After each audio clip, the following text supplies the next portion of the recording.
Assalamualaikum dan salam sejahtera kepada semua. Dalam video ini, kita nak belajar standard pembelajaran 1.5.3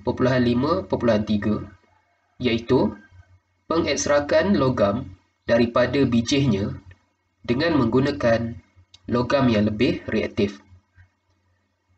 Seperti yang telah kita pelajari dalam video sebelum ini, terdapat 3 cara untuk mengekstrak logam daripada bijih masing-masing, iaitu cara pertama dengan menggunakan proses elektrolisis, cara kedua dengan menggunakan proses penurunan oleh karbon, dan cara ketiga dengan menggunakan proses penurunan oleh logam yang lebih reaktif.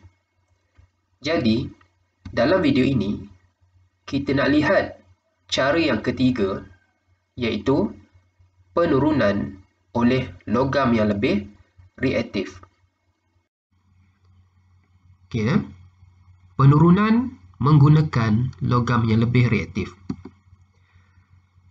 Logam yang kurang reaktif boleh diekstrak daripada bijihnya, iaitu oksida logamnya, dengan menggunakan logam yang lebih reaktif sebagai ejen penurunan apabila dipanaskan bersama-sama. Tindak balas ini akan membebaskan haba yang sangat tinggi sehingga mampu menghasilkan logam dalam bentuk leburan.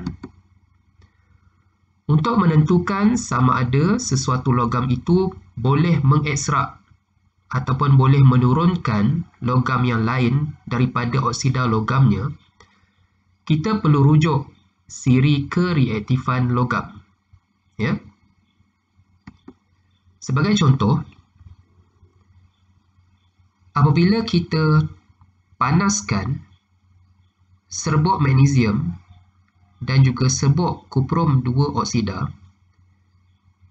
tindak balas boleh berlaku untuk menghasilkan magnesium oksida dan juga kuprum. Tindak balas boleh berlaku kerana logam magnesium dia adalah lebih reaktif daripada logam kuprum. Ya?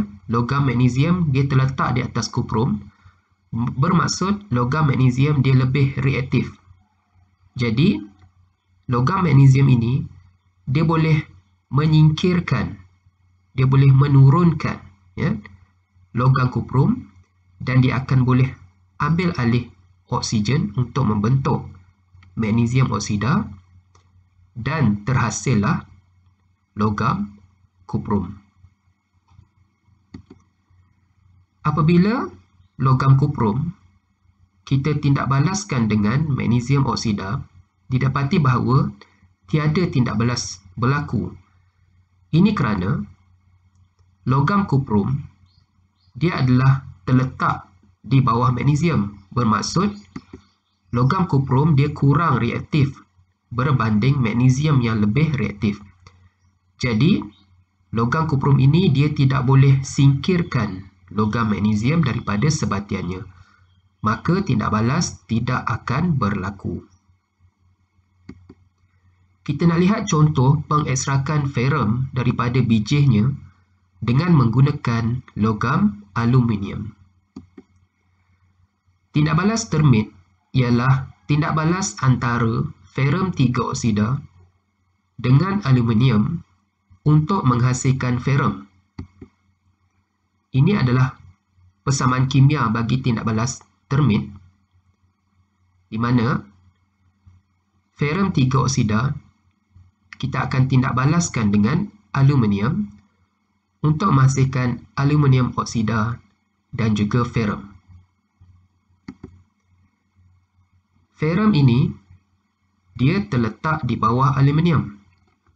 Jadi ferrum dia kurang reaktif berbanding aluminium. Maka logam aluminium yang lebih reaktif, dia akan singkirkan, dia akan turunkan ferrum 3 oksida kepada aluminium oksida dan terhasillah logam ferrum. Tindak balas ini boleh dilakukan untuk menghasilkan leburan besi dalam kuantiti yang kecil bagi mengimpal landasan kereta api. Okay, kita nak lihat bagaimanakah proses tindak balas termit berlaku. Langkah pertama, kita akan campurkan serbuk aluminium oksida dan juga serbuk ferrum 3 oksida. Kita isikan ke dalam suatu bekas yang tahan haba. Kemudian kita akan letakkan pita magnesium di sini dan kita akan panaskan ataupun kita akan bakar hujung pita magnesium. Seterusnya, campuran serbuk ini dia akan terbakar. Dia akan terbakar dengan nyalaan yang sangat terang.